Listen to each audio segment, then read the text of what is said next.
At 65 years old, I screamed. It was big and came in fast. Have you ever felt that shock that rises from deep inside when something completely unexpected happens? My name is Margaret, though everyone calls me Maggie, and I'm 65 years old.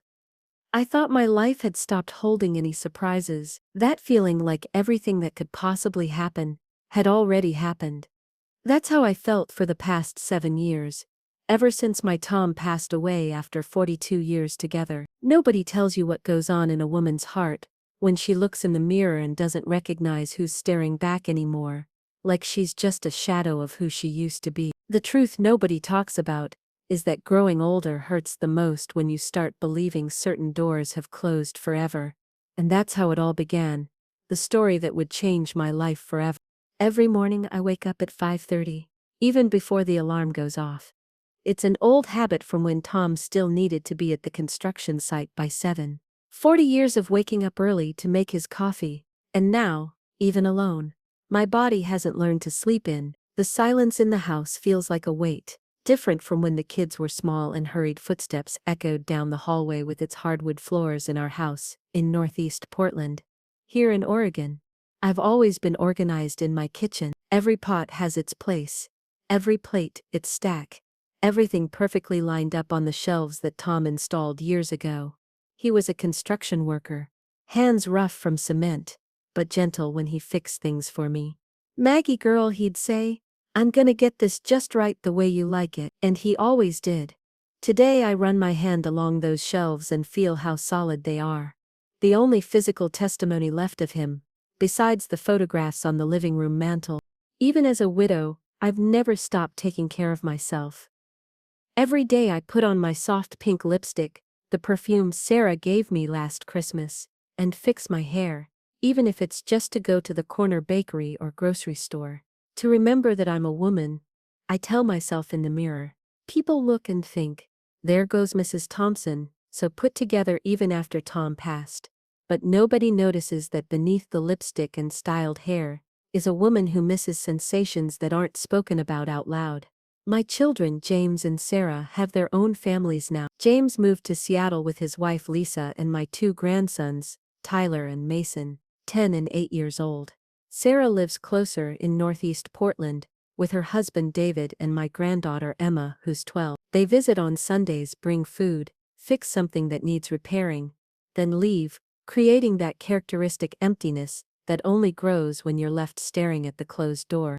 For the past 7 years, since Tom passed, routine has taken over my life. Wake up, make coffee, clean a house that barely gets dirty, watch my shows, call the kids and grandkids. Once in a while, a doctor's appointment, more to have someone to talk to than for any health problem. Thank God, I'm strong as an ox, as my mother used to say. But some days the silence weighs so heavy, I turn on the radio just to hear another voice in the house. It was Sarah who insisted I needed a new wardrobe for the bedroom. Mom, that one's falling apart. The doors don't even close right, she said during a Sunday visit. I resisted. Why spend money on new furniture at my age? But she insisted, said it was a gift, that it would look nice, that I deserved it. I ended up accepting more to please her than out of necessity. The store will send the assembler Wednesday morning. Will you be home? The saleswoman asked when we went to buy it. Of course I'd be home. Where else would a 65-year-old widow be on a Wednesday morning? I had no idea that simple home service would awaken something in me I didn't even know still existed. That Tuesday night, before the assembler was due to arrive, I did something I hadn't done in a long time. I opened the bottle of good perfume, the one Tom gave me on our last wedding anniversary. I don't even know why I did it. Maybe it was time to stop saving beautiful things for special occasions that would never come again. I slept with that sweet scent enveloping me, remembering what it was like to be desired. When I woke up Wednesday morning, I looked at myself in the mirror and saw a 65-year-old woman, hair more white than brown now, some wrinkles marking my face. But my eyes still had a sparkle I thought had gone out along with Tom. I put on lipstick more carefully that day, fixed my hair with more attention. It's just to feel good, I lied to myself. knowing that for the first time in a long time, someone besides the baker and grocery cashier would be entering my house. The doorbell rang at 8:45 in the morning. 7 years of living alone taught me to be cautious. So I looked through the peephole before opening. I saw a tall young man in a blue uniform with the furniture store logo. I took a deep breath, adjusted the pearl necklace I'd put on, an extravagance for receiving an assembler. I know, and opened the door, trying to seem natural, as if I had people over every day. "Good morning, Mrs. Thompson. I'm Ethan from Cascade Furniture. Here to assemble your wardrobe?" His voice was firm but polite. He must have been about 30, dark hair, tanned skin, from someone who works outdoors, large hands holding a clipboard with the work order, brown eyes that looked at me directly, without that condescension young people usually have toward older folks, like we're children or ghosts. It was a look that truly saw me. "Good morning, come in," I responded, trying to control the silly nervousness I felt. "The bedroom is this way," I indicated, leading him down the hallway. The house smelled of fresh coffee and cornbread I'd baked early that morning. I don't know why I bothered making cornbread that morning. Maybe it was just the desire to have a nice smell in the house, something beyond the scent of laundry detergent and disinfectant that had been my only companions these past years. My house in Northeast Portland isn't big, but it has history in every corner. Bought with so much sacrifice in 1978, when the neighborhood wasn't yet what it is today, Tom and I saved for years penny by penny, dreaming of the day we'd leave the rental. I remember like it was yesterday when we signed the papers, how he picked me up to carry me across the front door threshold, like newlyweds again, even with 2 kids already growing up. The hardwood floor was chosen by me, the walls painted by Tom, the floral curtains I sewed, the plants I tended for years, some so old they watched the kids run through the living room as children, then complaining as teenagers, and now as adults bringing my grandchildren. Every piece of this house holds a memory, a piece of our story, but these past 7 years it felt more like a museum than a home, a place where I kept memories, not where I truly live. My bedroom is at the end of the hallway, the queen-size bed still there. Even though I only use one side for 7 years now, I never had the courage to trade it for a twin. It would be like admitting Tom was never coming back, and even knowing it's true, some things the heart doesn't accept as easily as the mind. The old wardrobe had been there since 1985, when we replaced the furniture after a flood that hit the whole neighborhood. "Is this the one we're taking out?" Ethan asked, looking at the old wardrobe, dark wood with doors warped from years of humidity. "Yes, that's the one," I replied, feeling a pang in my chest. It was silly to feel sad about furniture, but how many times had I seen Tom opening those doors, grabbing the white shirt I'd ironed for him to go to work? How many times had I arranged my own clothes there, choosing what to wear for some special occasion? A kid's birthday, a family Christmas, Sunday mass. It's pretty heavy. I'll need to take it apart to get it out. "Do you have any boxes to store the things inside?" Ethan asked, already taking tools from his backpack. I realized I hadn't thought of that. Oh my goodness. I didn't prepare anything, but I have some big shopping bags. Will that work? "That'll work, ma'am. I'll help you empty it out." While I went to get the bags from the laundry room, I thought about the embarrassment of having this man, this stranger, handling my intimate things. I came back with the bags, and found Ethan already opening the wardrobe doors. The smell of mothballs and old wood escaped like a sigh from the past. "Would you like to take the things out yourself, or would you like me to help?" he asked respectfully. "I'll do it," I answered quickly. There were pieces in there I didn't want him to see. Old nightgowns, some still with tags because I never had an occasion special enough to wear them. Photographs stored in shoeboxes, letters Tom sent me when he traveled for work. "I'll go get the rest of the materials then. The new wardrobe is in the van downstairs," he said, leaving the bedroom to give me privacy with my things. I stood there alone with the wardrobe open. It was like opening a time capsule. There were clothes in there I didn't even remember existed. A green dress I wore to Sarah's wedding, stored with tissue paper. A red skirt and blazer set. I bought for James's graduation. I was a teacher for so long I have at least a dozen patterned circle skirts, the unofficial uniform of teachers from my generation. At the back of the last drawer I found the box with Tom's letters. I opened one, yellowed with time. "My Maggie girl," it began. He was in Bend, doing a big job, and wrote about how much he missed me, how he dreamed of me every night. I closed the letter quickly, afraid tears would fall and stain the paper. Some memories are so precious it hurts to revisit them. When Ethan returned, carrying a large box with pieces of the new wardrobe, I'd managed to empty half of the old one. He set the box on the floor and started working, removing screws from the door hinges. The sound of the screwdriver echoed through the bedroom, reminding me of how Tom always fixed everything in the house. "Don't need to call anyone, Maggie girl. Your husband's got it," he'd say, proud of his skills. But now I needed to call someone. Now I depended on the hands of strangers for things he did with so much care. "Have you lived here long?" Ethan asked, probably trying to fill the silence that settled while I got lost in memories. "Since 1978, I replied, returning to the present. "When we moved here, Northeast Portland wasn't anything like it is today. No shops, no Max train. The streets weren't paved right. My mom's lived around here for years too," he commented, measuring the wall near Laurelhurst Park. "She always says the neighborhood's changed so much." I was surprised by the coincidence. Laurelhurst. I used to take my kids to ride bikes there every Sunday. It was the only place with space for children to run. He smiled, and for a moment, he wasn't a stranger in my house anymore, but someone with whom I shared a connection, however tenuous. That made me relax a little. The bedroom, which seemed so familiar minutes ago, began to change. The wardrobe without its doors revealed its wooden skeleton like an old secret exposed. My things, previously organized in their proper places, were now in plastic bags on the floor. The dust accumulated behind the heavy furniture formed patterns on the wall, marks of time passing without me noticing.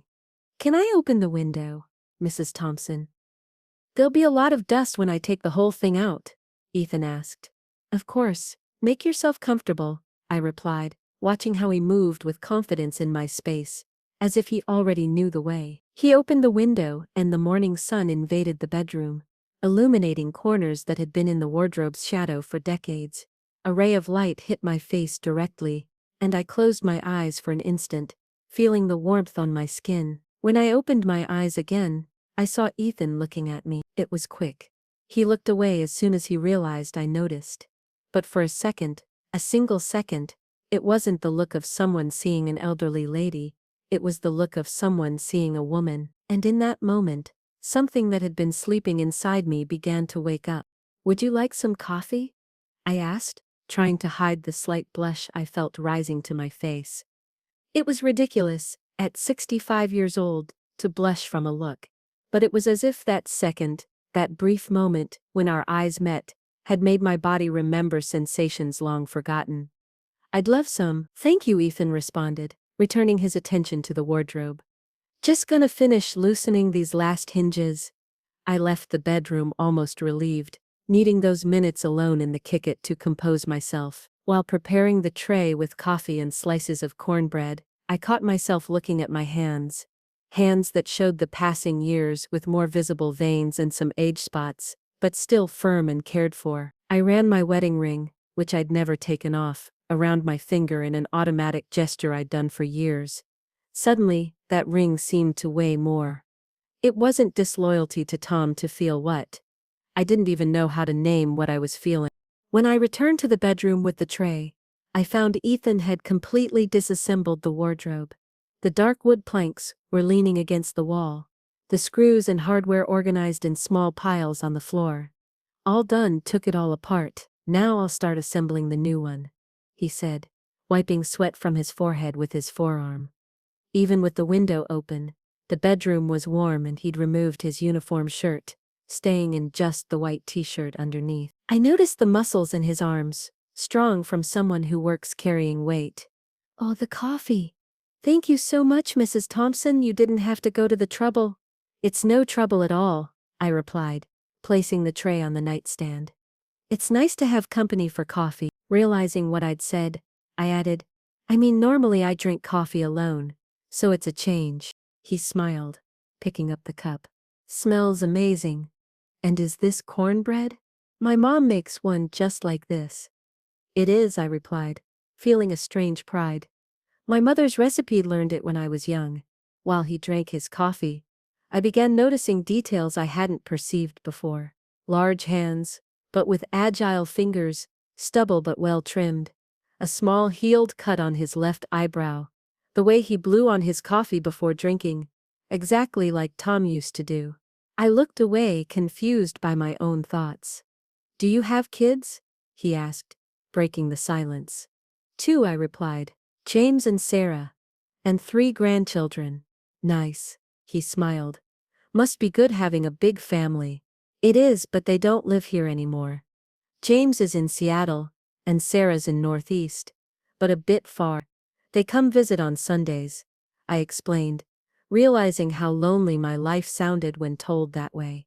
I live with just my mom, he commented. My dad passed 5 years ago, so I didn't want to leave her alone, you know. Something warmed inside me hearing that. A young man who cared about his mother, who hadn't abandoned her. Your mother's lucky to have you, I said with sincerity. He finished the coffee and returned to work, now beginning to unpack the pieces of the new wardrobe. The furniture was a lighter tone, with modern finish, sliding doors with mirrors. This'll look nice here, ma'am, much lighter than the old one, he commented, examining the pieces. I watched as he assembled the base, measuring, checking, aligning everything with precision. There was something hypnotic about the way he worked, like each movement was a rehearsed dance. The muscles in his back defined themselves under the thin t-shirt, when he bent to tighten a screw or lift a board. It was a kind of beauty I'd forgotten how to appreciate. The beauty of strength, of movement, of the body in action. What did you do before retiring? He asked, not taking his eyes off the work. Teacher, I replied, surprised by the question, taught for 35 years at a public school nearby. How did you know I'm retired? He smiled, a sideways smile that lit up his young face. The hands. My mom was a teacher too and has hands just like yours. She says it's from all that writing on the board and grading papers. I looked at my hands automatically. Surprised. I wasn't used to being observed so attentively. Your mom's observant, I commented. And you too, he responded, grabbing a screwdriver. You noticed I cut my eyebrow. Most people don't even notice. I felt my face heat up again. He'd noticed my looking. Teachers are trained to notice everything, I replied, trying to sound casual. Need to see if a student has a problem, if they understood the lesson. A comfortable silence settled while Ethan continued assembling the wardrobe. The sound of tools, the smell of new wood, and that masculine presence filled the bedroom in a way I hadn't felt in years. I realized I was enjoying that sensation, the simple fact of not being alone, of having someone there occupying space, breathing the same air. But what was coming next would catch me completely off guard, and I had no idea how much my life was about to change. Mrs. Thompson, could you help me here for just a minute? He asked, holding a large board. I just need you to hold this part while I fit the other side. I approached, nervous, without knowing exactly why. When I stood next to him, I noticed he was much taller than me. The proximity made my heart race a little. Like I was a girl, not a 65-year-old woman. I held the board where he indicated, feeling the weight of the wood. That's perfect, he said, positioning the other end. Our arms were close, almost touching. I felt the warmth emanating from him, the gentle smell of soap, mixed with the light sweat of work. It was a good smell, clean, masculine. When he finished securing the board, our hands touched for a fleeting instant. It was like a small electric shock, so unexpected I almost dropped the wood. Sorry, I murmured, unnecessarily. It's okay, he responded with a gentle smile, as if understanding my nervousness. You were a big help. I went back to sit on the edge of the bed, watching him work. He was now assembling the sides of the wardrobe, which was beginning to take shape. It was strange to see my bedroom changing like this, a piece of the past being replaced by something new. It was as if, along with the old furniture, something inside me was also being removed, making room for new sensations, or perhaps very old ones that I didn't even remember existed anymore. "Do you have plans for the rest of the bedroom?" Ethan asked while adjusting the door hinges. "This wardrobe is modern, would look nice with a fresh coat of paint on the walls maybe." I hadn't thought about that, I confessed. "It's been so long since I've changed anything here." "Sometimes a small change makes you see everything with new eyes," he commented casually. "My mom painted her kitchen yellow last year and said it feels like she's in a new house." His words touched something in me. I'd spent the past 7 years trying to keep everything exactly as it was when Tom was alive, as if changing anything would erase his memory. But maybe it was time to allow some changes. Not to forget the past but to create space for the present. "I think you're right," I replied, surprising myself. "Maybe I'll paint the walls a light blue." Ethan smiled, seeming genuinely pleased with my response. Light blue would be nice. Bring more light in. That simple conversation, about paint, seemed loaded with bigger meaning. I was talking about walls but thinking about my life, about the possibility of bringing more light into it after so long in the shadow of loss.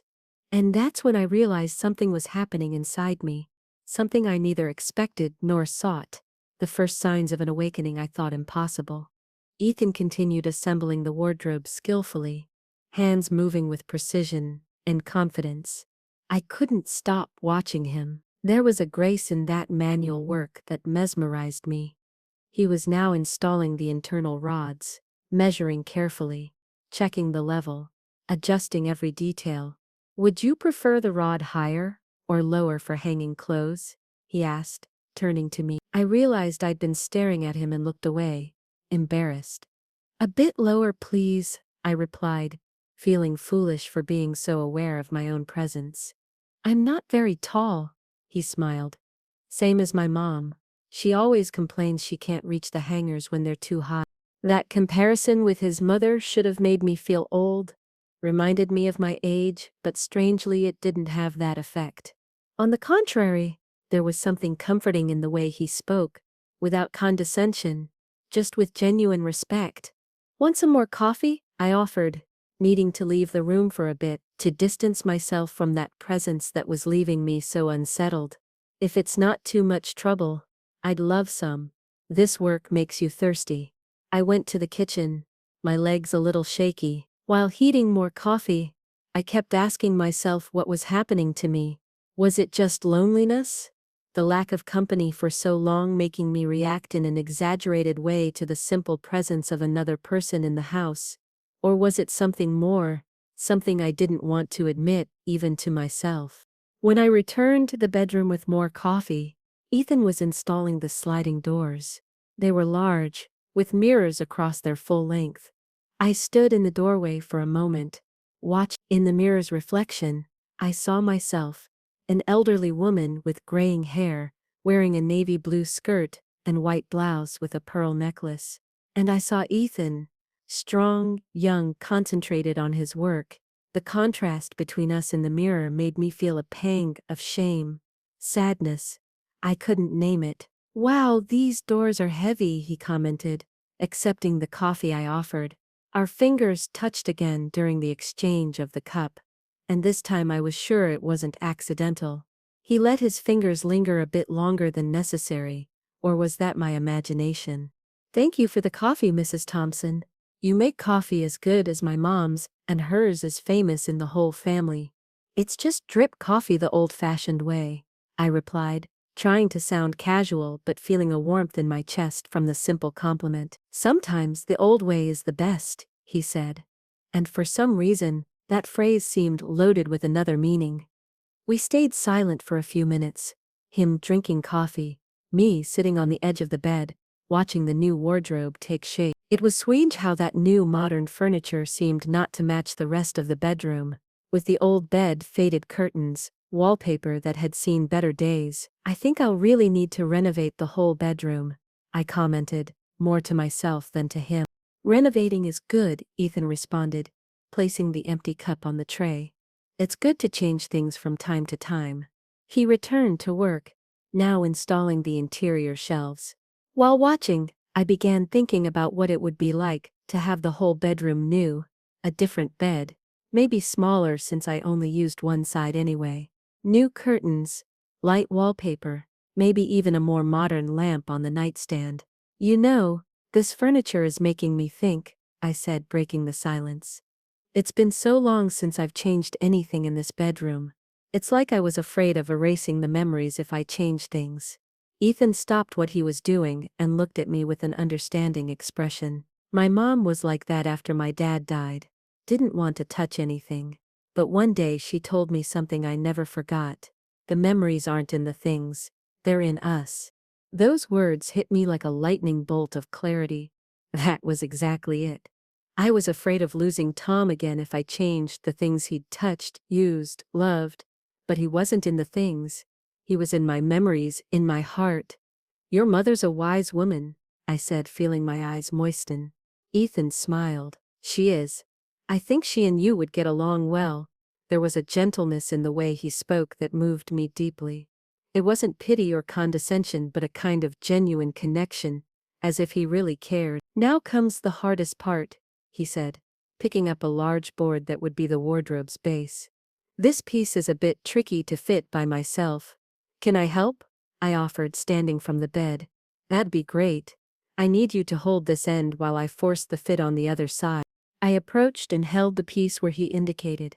He went to the other side of the wardrobe and began forcing the fit. The wood resisted. Stubborn. It really is difficult, I commented, seeing the effort he was making. It's not about strength, Ethan explained, adjusting the position. It's more about technique. You have to find the right angle. There was something in those words that made me blush. Technique. The right angle. Why did that sound like something more? Something beyond the simple assembly of furniture. He kept trying. Forehead creased in concentration. I saw a drop of sweat run down his face, down his neck, and disappear under the t-shirt. I felt a heat rise through my body, a kind of heat I hadn't felt in a very, very long time. I think it's almost there, he murmured, forcing a bit more. Then suddenly the piece gave way and clicked in with a loud snap. It went in, I exclaimed without thinking, and immediately regretted my choice of words. Ethan looked at me, a smile slowly forming on his lips. There was an amused gleam in his eyes, as if he'd caught the unintentional double meaning of my words. I felt my face burn with embarrassment, but also, surprisingly, an urge to laugh. Yeah, it went in, he agreed, and there was a tone in his voice I hadn't heard before, lower, more intimate. For a moment, we stood there looking at each other, an unexpected tension growing in the space between us. He was the one who broke eye contact first, returning his attention to the wardrobe. Now just need to adjust the drawers and it'll be ready, he said, voice returning to its professional tone. I stepped back, confused by what had just happened. Had it just been my overly fertile imagination, or was there really something in that look, in that shared moment? I didn't know whether to trust my own perceptions anymore. You know, while I'm telling this part of my story, I keep thinking about you listening right now. Maybe you also carry a weight nobody sees, a pain you keep just to yourself. Sometimes we feel so alone in our battles, don't we? I'd really love to know what you're feeling. The truth is, what matters most isn't what others think, but how we feel inside. And I was feeling something I thought had died and been buried with Tom. I went back to sit on the bed, watching Ethan install the drawers. Each one slid smoothly on its tracks, opening and closing perfectly. It was strange how something so simple could seem so beautiful. The new drawers, empty, ready to be filled as if they were an invitation to start something new. That's when I realized it. I was feeling something I hadn't felt in years. It wasn't just the presence of someone in the house, it wasn't just the break from routine. It was desire, a desire I thought was dead and buried with Tom. And that realization, more than anything else, scared me deeply. I think now we can start putting your things in the new wardrobe, Mrs. Thompson. Ethan's voice brought me back from my confused thoughts. He'd finished installing the drawers, and now the wardrobe stood complete, imposing against the wall, with its mirrored doors reflecting the entire bedroom. "It's beautiful," I commented, standing to inspect the work. The furniture really was lovely with light wood finish and silver drawer pulls. The mirrors on the doors made the bedroom seem bigger, more illuminated. "Now you'll have plenty of space for your things," Ethan said, opening and closing the sliding doors to show how smoothly they glided. "And look, there's even this part here with special hangers for scarves and belts." I approached to see better, and our reflections met in the mirror. Him behind me, much taller, his dark eyes fixed on mine through the mirror. For a second it looked like we were posing for a photograph together, an image so strange and at the same time, so right. I quickly looked away, embarrassed by my own thought. "Very practical," I agreed, stepping back a bit. "It'll take me a while to get used to so much modernity." "You'll like it, I'm sure," he responded, then pointed to the bags on the floor. "Want me to help put the clothes away?" The idea of Ethan handling my intimate clothes made me blush instantly. "No, no need," I replied, maybe too quickly. "I'd rather do it at my own pace later." He nodded understandingly. "Of course, I get it. Then I think my work is complete."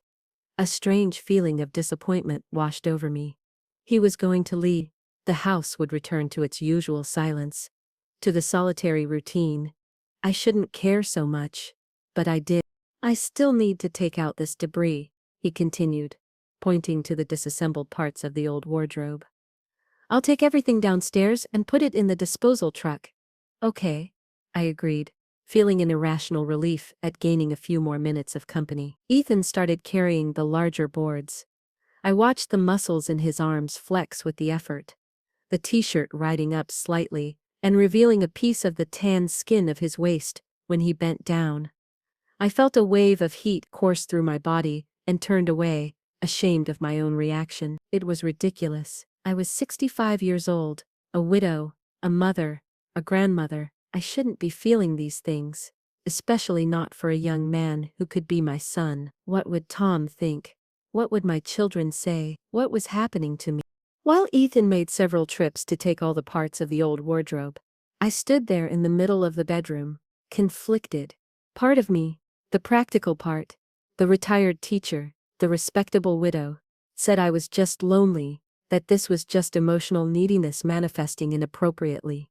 But another part, a part I'd buried so long ago I barely recognized it, insisted that what I was feeling was real, legitimate, human. "Mrs. Thompson, are you okay?" Ethan's voice interrupted my internal debate. He was standing in the bedroom doorway, looking at me with concern. "Yes, yes," I replied, forcing a smile, "just thinking about how to organize everything." "Ah, I see," he smiled. "Well, just need to take out the wardrobe base. It's the heaviest part." I looked at the solid wood base, still leaning against the wall. It really was big, and looked very heavy. "Are you sure you can handle it alone? Don't want to hurt your back." "I'm used to it," he assured, going to the piece. "Do this every day." But when he tried to lift the base, I noticed it was harder than he expected. The piece was old, solid wood, much heavier than modern furniture. "Wait, let me at least open the door so you can pass through better," I offered, going to the bedroom door to hold it completely open. Ethan positioned himself better and lifted the base with a grunt of effort. I saw the muscles in his neck tense, his arms trembling with the weight. He took 2 steps toward the door, but then the base slipped a bit in his hands. "Careful!" I exclaimed instinctively, approaching to help. "I'm fine," he responded, voice strained from the effort, but kept walking.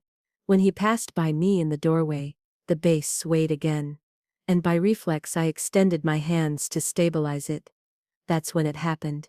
My hands touched his, both holding the heavy wood. The space in the doorway was tight, and suddenly we were very close, almost pressed together. I could feel the heat of his body, the smell of his skin mixed with the clean sweat of work. Our eyes met, and for a moment that seemed eternal. We stood there frozen, caught in that instant. Time seemed to have slowed down. I felt my heart beating so hard I was sure he could hear it. His hands, large and strong, were warm under mine. His face was so close I could see every detail. A small mole near his lip, the dark eyelashes, the stubble shadowing his jaw. "I can carry it alone," he murmured, voice rougher than before. "Of course," I replied, pulling my hands back and taking a step away, as if I'd been shocked. "Sorry." He proceeded down the hallway, carrying the heavy base, and I stood there leaning against the wall, heart racing, hands trembling slightly. What had just happened? What was I doing? More importantly, what was I feeling? When Ethan returned, he seemed as shaken as I was. There was a slight flush on his cheeks, and he avoided looking directly at me. "Well, I think I'm all done," he said, voice trying to sound professional. "The wardrobe's ready, and I took all the old material for disposal." "Thank you," I replied, also trying to maintain composure. "It's very beautiful." A strange silence, loaded with something indefinable, settled between us. It wasn't uncomfortable, but it was intense, as if we both knew something had changed, that an invisible line had been crossed. "Do you want me to adjust anything else?" he asked, breaking the silence. "Any shelf, the height of the rods?" "No, everything's perfect," I replied, realizing I didn't want him to leave, but without the courage to ask him to stay. He nodded, then picked up his toolbox. "Then I think my work is done." We walked in silence to the living room door. Each step seemed heavier than the last, as if we were walking in slow motion. When we reached the front door, he turned to me. "It was a pleasure meeting you, Mrs. Thompson," he said, extending his hand for a formal handshake. I accepted his hand, feeling again that electric current at the touch. "The pleasure was mine, Ethan. And thank you for the excellent work." Our hands remained joined for a second longer than necessary, before he gently released mine. "If you need any adjustments to the wardrobe, just call the store. I can come back and check." There was something in his tone, a veiled suggestion, a door left ajar. Or was it just my imagination desperate for company, for human contact? "Thank you. I'll remember that," I replied, without promising anything. He smiled, a smile that seemed to hold some secret, and then he was gone. I closed the door and stood there, listening to his footsteps fade down the hallway, then the sound of the elevator, and finally, silence returned to reign. But it wasn't the same silence as before. It was a different silence, loaded with possibilities, with unanswered questions, with feelings awakened after so long a sleep. I went back to the bedroom and looked at the new wardrobe, shining with its mirrored doors, reflecting a woman I barely recognized. A woman with pink cheeks and bright eyes. A woman who, for the first time in 7 years, felt alive again, and that scared me deeply. I spent the rest of that day in a state of confusion I hadn't experienced since adolescence. Every time I passed by the bedroom, I'd look at the new wardrobe, and the memory of that moment in the doorway, of that look, of that touch of hands, came back with force. I caught myself touching my own fingers on the exact spot where his had been. That night, when I finally started putting my clothes in the new wardrobe, each drawer I opened, each hanger I hung, brought to mind the image of Ethan assembling the furniture, the way his fingers worked with precision, the concentration on his face. I found myself looking in the mirrored doors more times than would be normal, as if searching for something different in my reflection, some external sign of the change I felt inside. "I'm going crazy," I murmured to myself, closing the wardrobe doors harder than necessary. "This is ridiculous." The next day, I tried to return to my normal routine. I woke early, made coffee, cleaned the house, talked with Sarah on the phone about trivial things. I didn't mention the new wardrobe or the assembler. For some reason, I wanted to keep that experience just for myself, like a precious secret. Or maybe I was ashamed of my own confused feelings. In the afternoon, when I was watering the plants on the balcony, the doorbell rang. My heart gave an instant leap, and I hated myself for it. It was probably just the mailman or someone asking for directions. It wouldn't be him. Why would it be? I looked through the peephole and almost dropped the watering can I was still holding. It was Ethan, standing at my door, no longer in the store uniform, but wearing jeans and a light blue shirt, his hair damp as if he'd just showered. I took a deep breath, trying to calm my racing heart. What was he doing here? Was there a problem with the wardrobe, or was it? No, it couldn't be. I opened the door, trying to seem casual. Ethan, did something happen with the wardrobe? He seemed momentarily at a loss for words, as if he hadn't rehearsed what to say. Mrs. Thompson, no, the wardrobe's perfect. I came to see if everything's okay. Sometimes the doors need adjustment after a day, you know. It was a weak excuse, and we both knew it. It wasn't standard store procedure to make follow-up visits. He'd come on his own. Oh, I see, I replied, knowing I should say everything was fine and thank him for his concern. But instead I heard myself say, "Would you like to come in to check?" A gentle smile opened across his face. "If it's not too much trouble." "Of course not," I replied, opening the door wider. He entered, and again the house seemed to come alive with his presence. The hallway seemed smaller with him there. His height, his presence filling the space. We walked to the bedroom, a tense silence accompanying us. The wardrobe was there, perfect, as he'd left it, now with my clothes organized inside. "I see you've already arranged everything," he commented, looking at the furniture. "Yes, I stayed up late putting it all away."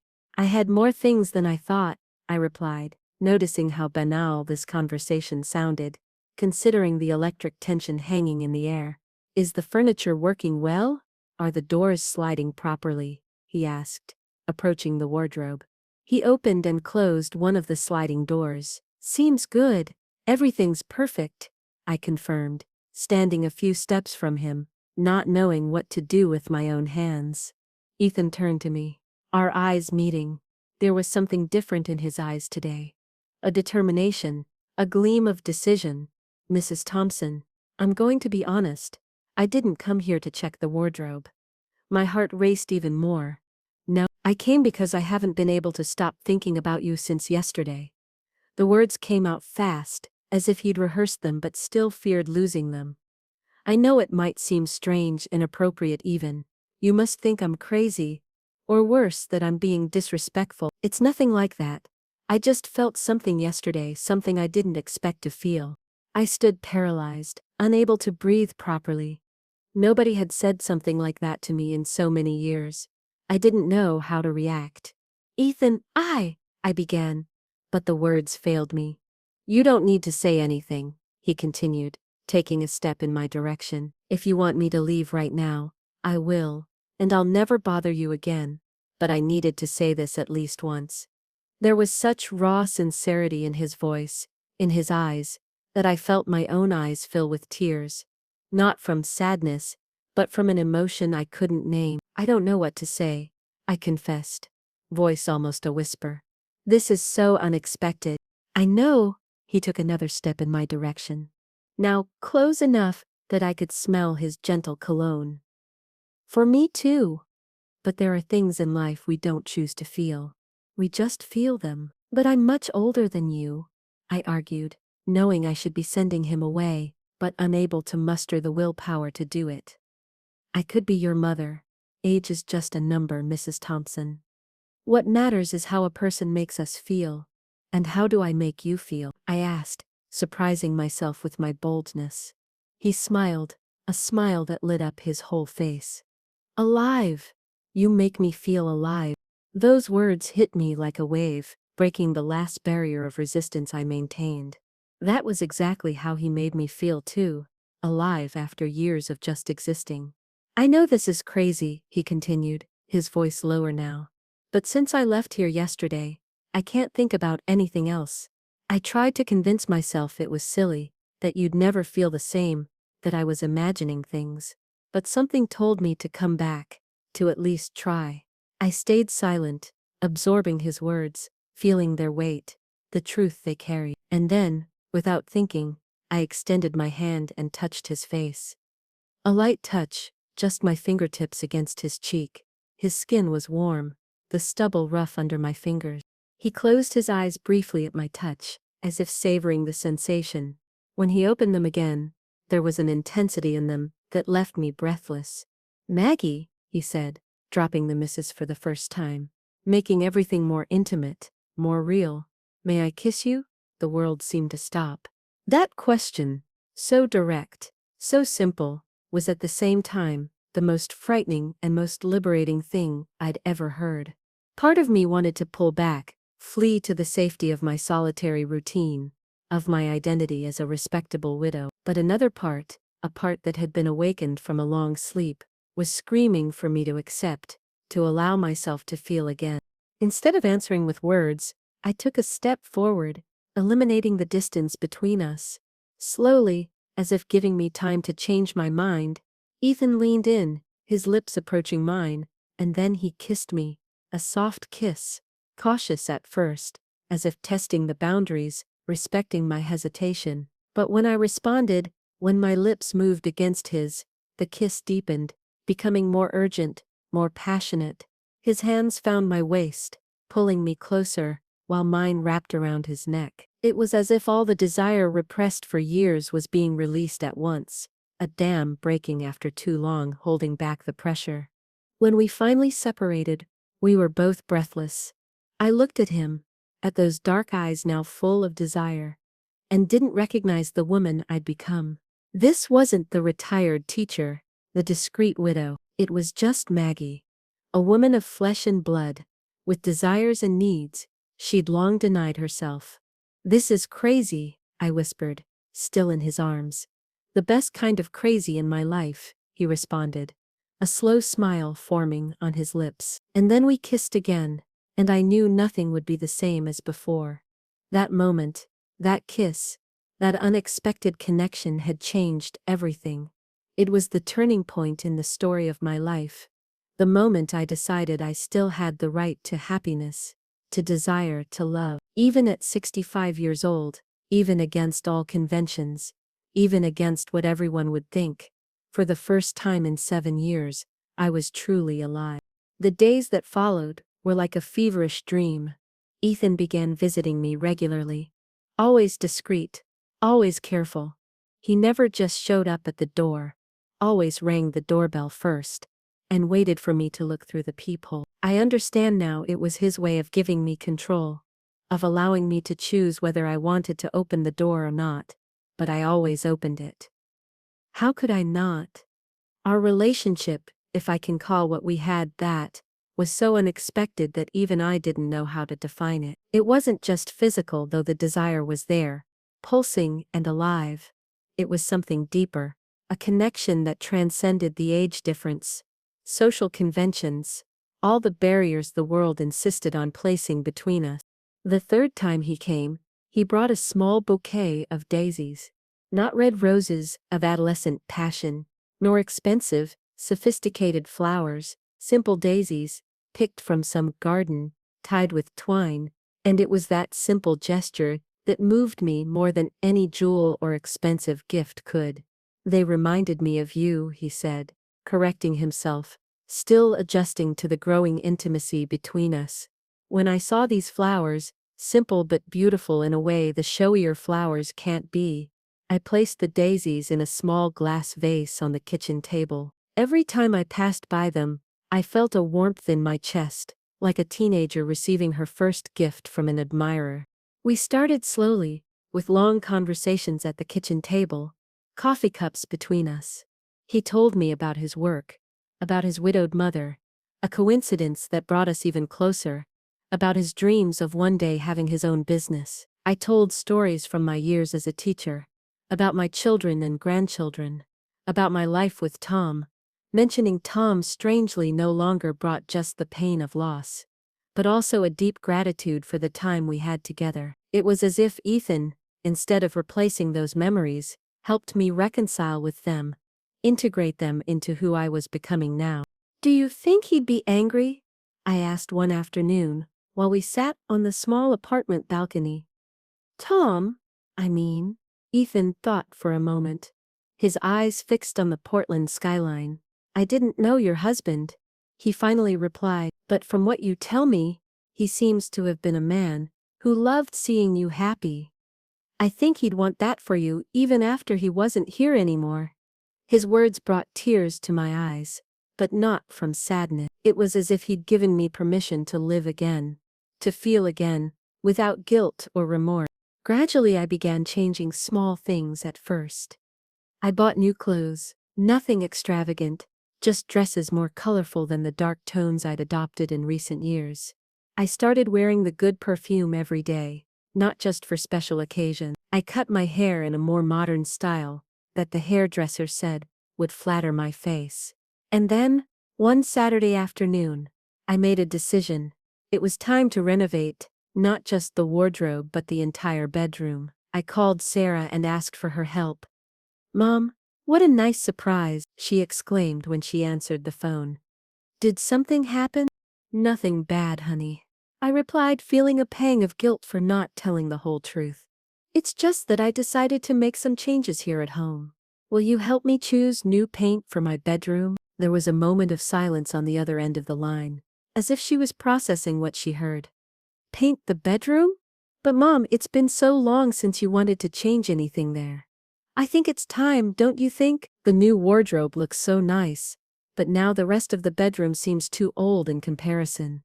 "Of course I'll help," she responded, surprise giving way to genuine enthusiasm. "We can go to the paint store tomorrow if you want." On Sunday, while we were choosing colors at the hardware store, Sarah watched me with curiosity. I opted for a light blue for the walls, just as Ethan had suggested. "Mom, you seem different," Sarah commented, while we waited for the clerk to mix the paint. "Different how?" I asked, trying to sound casual. "I don't know how to explain it. Alive, I guess. I haven't seen that packle in your eyes in a long time." She smiled, squeezing my hand. "It looks good on you." I swallowed hard, moved and guilty at the same time. How could I explain to my daughter that this sparkle had a name, had a face, was 35 years younger than me? How could I make her understand I wasn't betraying her father's memory, but just learning to live again? The following week, with the help of a painter Sarah recommended, the bedroom was transformed. The walls in a soft blue made the space seem bigger, more luminous. I took the opportunity and also changed the curtains for lighter ones, in a cream tone that matched the new color. I bought a new bedspread, decorative pillows, a soft rug. When Ethan saw the result, he was amazed. "It's beautiful, Maggie," he said, looking around. "Looks like a different place." "It was you who inspired me," I confessed. "That conversation about bringing in more light." He smiled. That smile that made my heart race like I was 20 years old again. "I'm glad you did this for yourself. You deserve a space that makes you happy." "For myself?" I repeated thoughtfully. "I think that's the big change. Before, everything I did was thinking of others, of the kids, the grandkids, keeping everything the way Tom liked it. Now I'm learning to do things for myself too." Ethan approached and took my hands in his. His fingers were calloused from working with tools, but his touch was always gentle. It's never too late to learn to put yourself first sometimes. That day, for the first time, we didn't just kiss, but made love completely. It was different from everything I'd experienced before. Not better or worse than with Tom, just different. With Ethan there wasn't the comfort of familiarity from decades together, but there was a mutual discovery, a wonder, a celebration of our bodies regardless of age or the marks life had left on mine. Afterward, lying next to him, my head resting on his chest, listening to his heartbeat returning to normal, I felt a peace I hadn't experienced in a long time. "What are you thinking about?" he asked, his fingers playing with a strand of my hair. "About how funny life is," I replied. "If Sarah hadn't insisted I replace that old wardrobe, we never would have met. Sometimes the best things happen when we least expect them," he philosophized, kissing the top of my head. That afternoon marked the true beginning of my transformation. It wasn't just the bedroom or the new clothes, it was me inside, changing, evolving, being reborn. The guilt I initially felt for betraying Tom's memory was gradually being replaced by a deeper understanding that love isn't something limited, that we have to choose between one and another.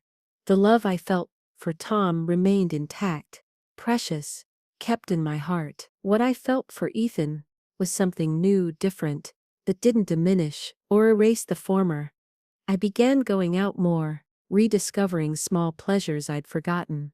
I went back to frequenting the neighborhood library, something I loved doing before Tom got sick. I enrolled in a painting class for seniors at the cultural center.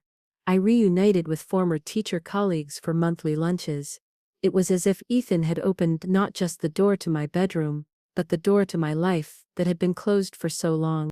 You know, sometimes I wonder if all this is a dream, I commented with him one night while we watched a movie cuddled on the couch. If I'll wake up one day and discover I've gone back to being that lonely widow, just waiting for time to pass. He held my face in his hands, looking deeply into my eyes. It's not a dream, Maggie. It's life. Your life. And you have every right to live it fully, no matter what others think or say. What matters is how you feel. And I felt alive, complete, reborn, as if at 65 years old, against all odds, I was getting a second chance to discover who I really was. Everything seemed like a wonderful dream in those first weeks. Ethan and I created our own bubble of happiness.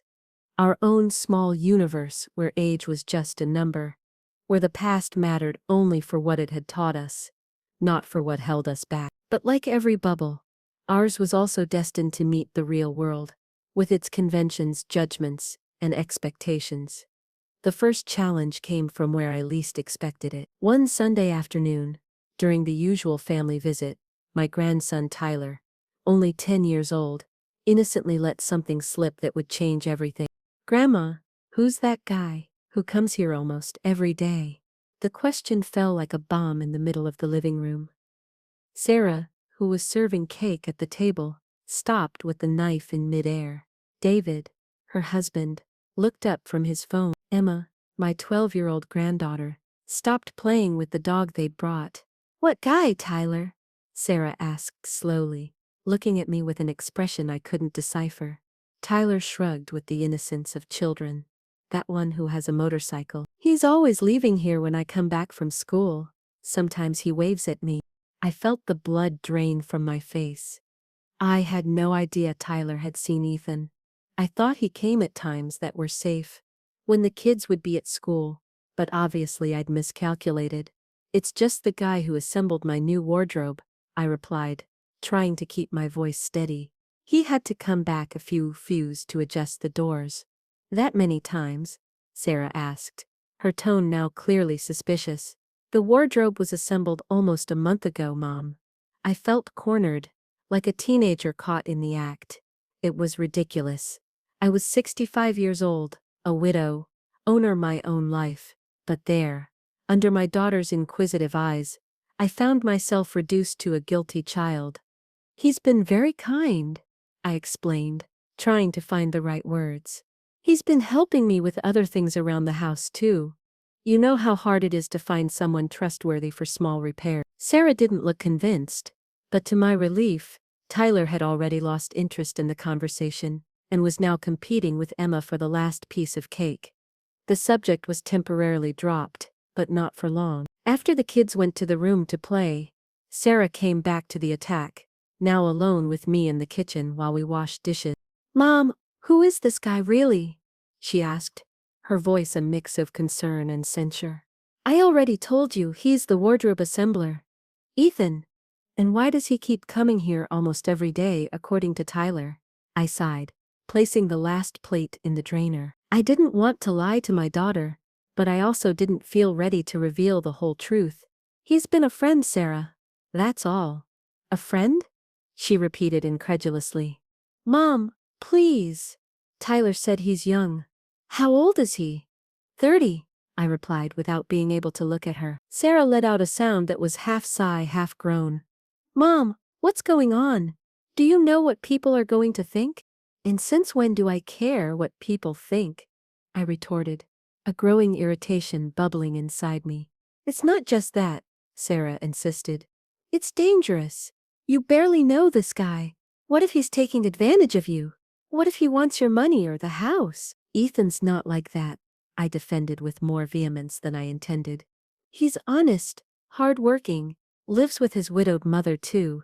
He respects me, Sarah. He sees me as a person, not just as an old woman. My daughter stayed silent for a moment, watching me carefully. Mom, she began, her voice now softer. Do you have feelings for this guy? The direct question caught me off guard. For a moment I thought about denying it, insisting we were just friends. But something inside me rebelled against that lie. I was tired of hiding, of pretending, of living by others' standards. Yes, I replied simply.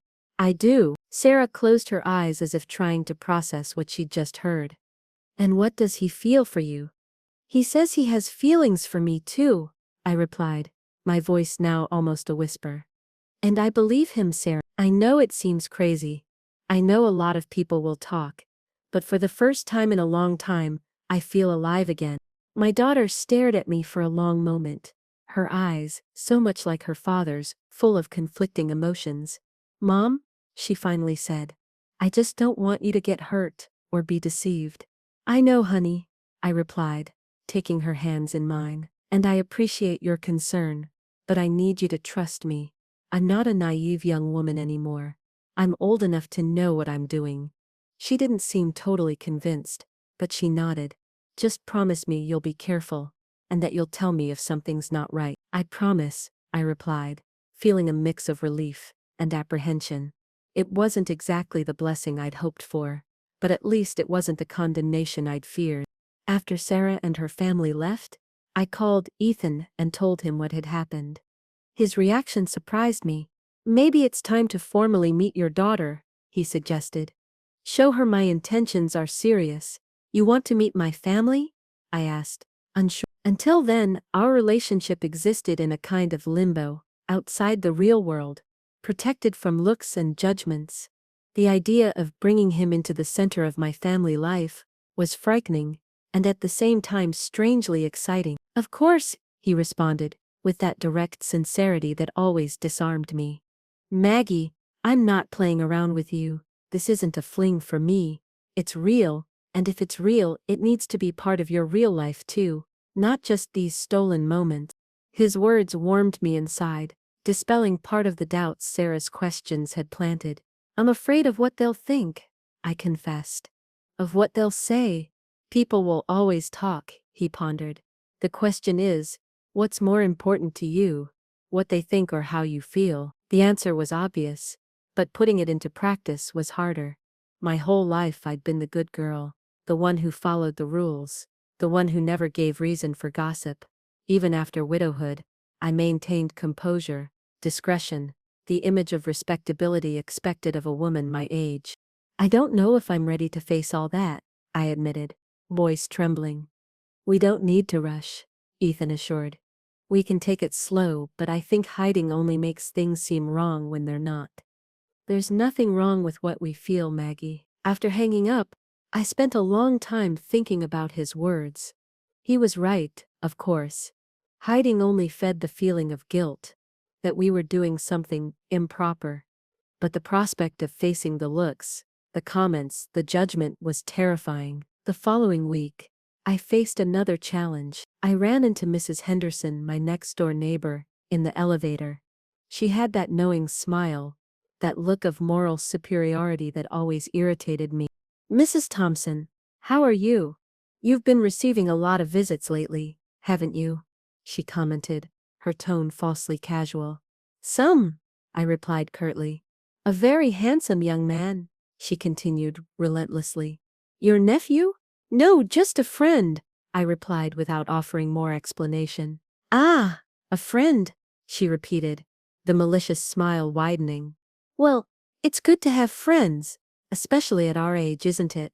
I got off the elevator with my face burning, a mix of anger and shame consuming me. It was exactly this I feared, the judgment, the corner of the mouth smiles, the malicious insinuations.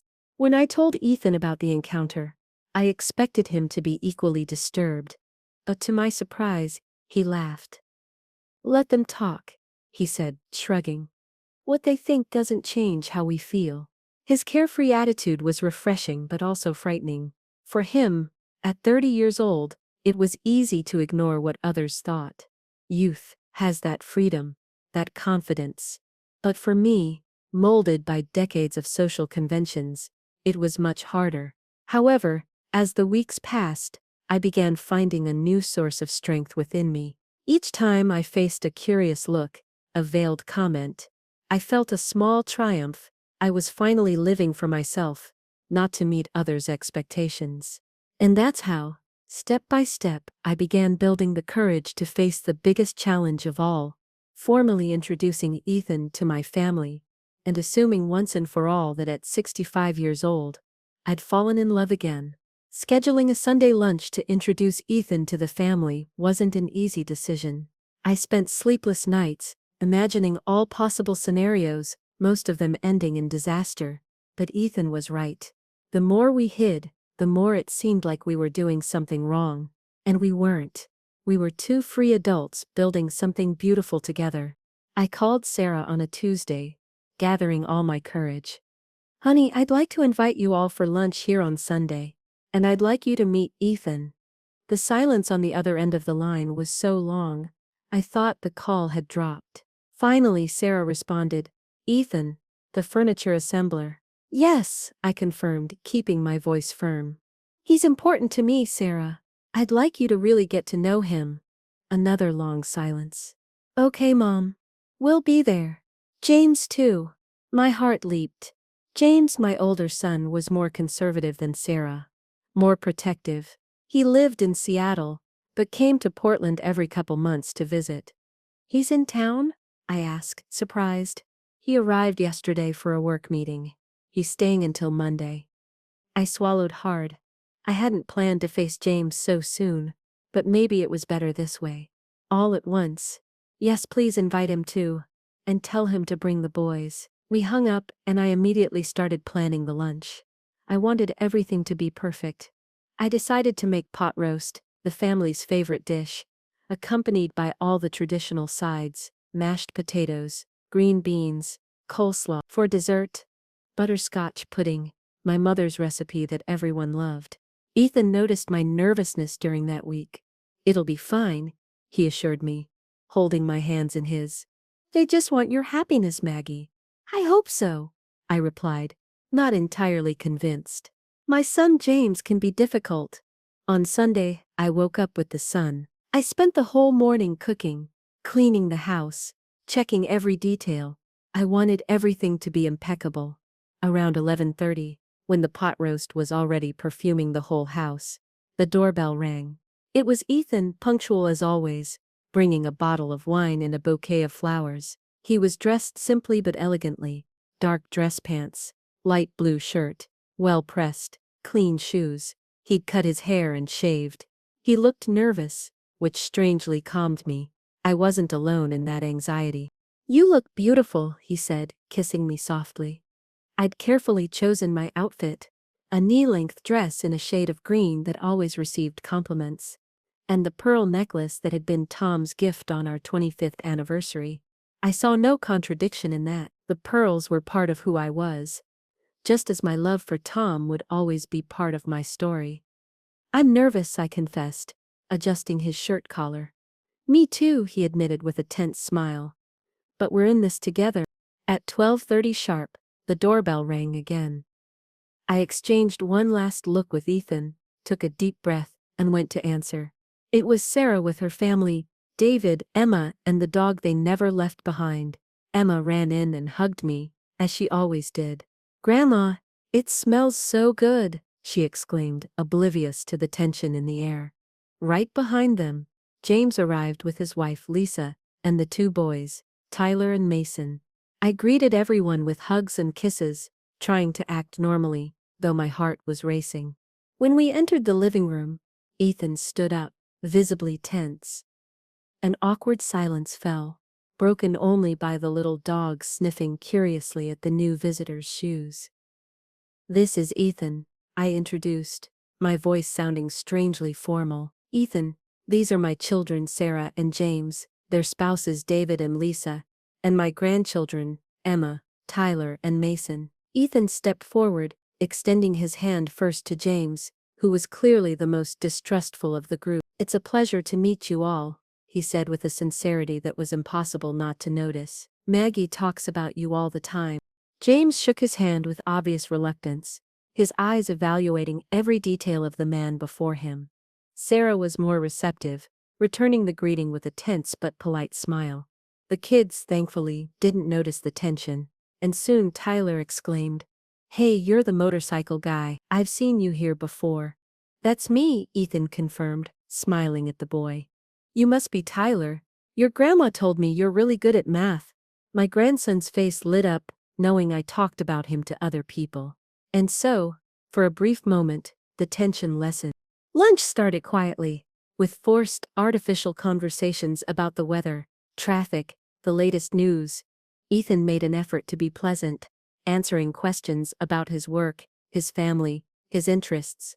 I noticed he carefully avoided any subject that might suggest intimacy between us, but also didn't deny our connection. It was during dessert that James finally addressed the elephant in the room.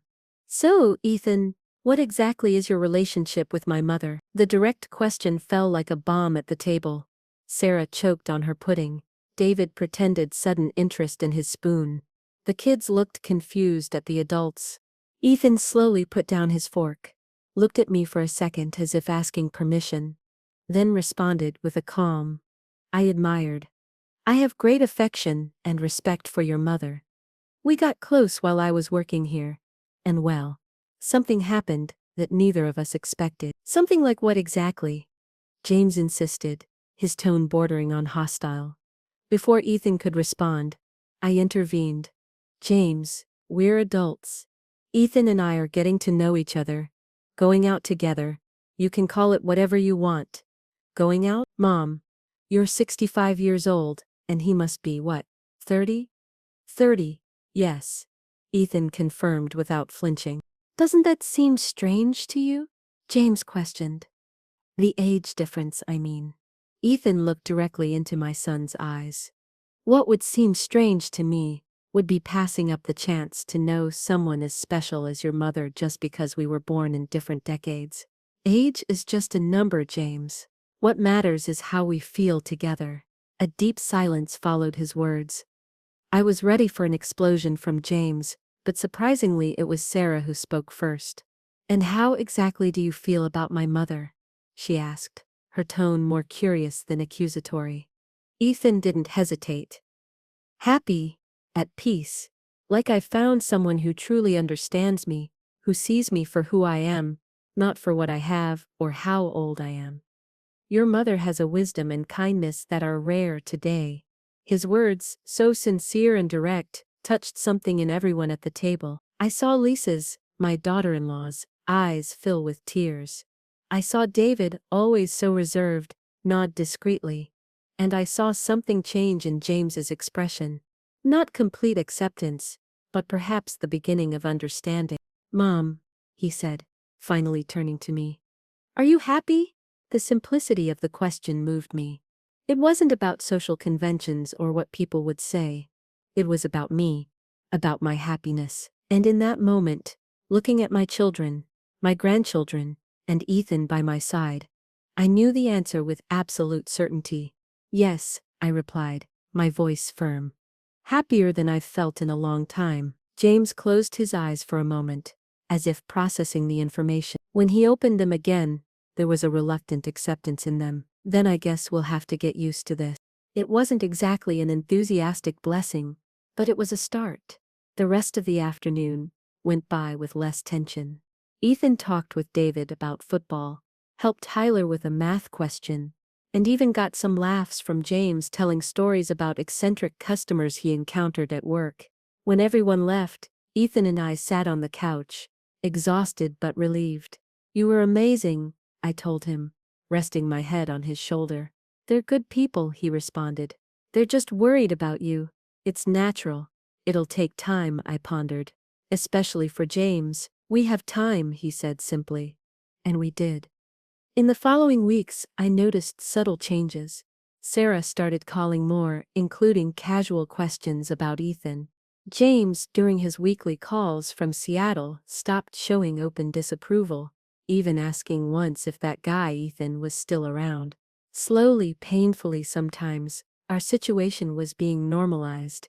It was no longer a scandal but just the new reality. Maggie, Tom's widow, now had a younger companion, and the world kept turning. The gossipy neighbors eventually found more interesting subjects to comment about. The friends who pulled away were replaced by new ones, less concerned with appearances and conventions, and I, gradually, freed myself from the invisible chains that bound me, the fear of others' judgment, the guilt about moving forward, the feeling I was betraying a past that in truth would always be safe inside me, regardless of what future I chose to build. On my 66th birthday, I looked around the table and saw my complete family, my children, my grandchildren, and Ethan. It wasn't perfect. There were still occasional looks, moments of discomfort, but it was real. It was my life. And finally, after so long just existing, I was truly living again. It's been a year now since that young furniture assembler entered my house, and without meaning to, assembled much more than a new wardrobe. He assembled in me a new way of seeing life, of seeing myself. Today I'm 66 years old, and for the first time in a long time, I don't see my birthday as another step toward the end, but as a genuine celebration of being alive and happy. Ethan and I found our own rhythm, our own way of being together. He didn't move into my house as some expected would happen. He continues living with his widowed mother, taking care of her like the good son he is. We see each other 3 or 4 times a week, sometimes more. We go out to dinner, to the movies, take small weekend trips, simple things that fill my heart with joy. My children gradually accepted our relationship. James still has his moments of reserve, especially when Ethan participates in important family events, like Emma's 13th birthday or Christmas. But even he can't deny the obvious. I'm well, I'm happy, I'm living in a way I hadn't lived in many years. Sarah surprised everyone by becoming a defender of our relationship. My mother deserves to be happy, I heard her say once to an aunt, who was making malicious comments about the age difference. And Ethan makes her happy in a way we haven't seen since Dad was alive. Actually, Tom continues being an important part of my life. His photograph still occupies a place of prominence in the living room, and I talk about him frequently with Ethan, sharing stories, memories. Ethan never showed jealousy or discomfort with that. On the contrary, he always listens with genuine interest, asking questions, wanting to know the man who was so important to me. He made you who you are today, Ethan told me once. How could I not respect and admire that? It's that maturity, that deep understanding of the complexity of human feelings that makes me love him more and more. He may be young in age, but he has an old soul, a wisdom many gray-haired men never reach. My grandchildren, as only children can be, accepted Ethan with a naturalness that sometimes moves me. For them, he's simply Grandma's friend, who rides a motorcycle. Tyler even asked to take a ride on it, which left me in a panic. But Ethan, sensible as always, said only when he turned 16, and with his father's permission. A few weeks ago, I took Ethan to meet Tom's grave.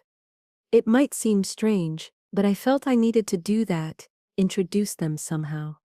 We stood there side by side in respectful silence. I placed fresh flowers, as I do regularly, and mentally told Tom about my new life, about how I was happy again, something I'm sure he'd want from me. As we left the cemetery, Ethan took my hand and said with that sincerity I love so much in him, "He must have been an incredible man to have been loved like that by you. Thank you for letting me know him somehow." In that moment, I felt I'd finally managed to integrate my past and my present, without needing to renounce either. The love I felt for Tom during more than 4 decades, and the love I now feel for Ethan, don't compete with each other. Don't cancel each other out. Don't diminish each other. They're different chapters of the same story. My story. Many people ask me about the age difference.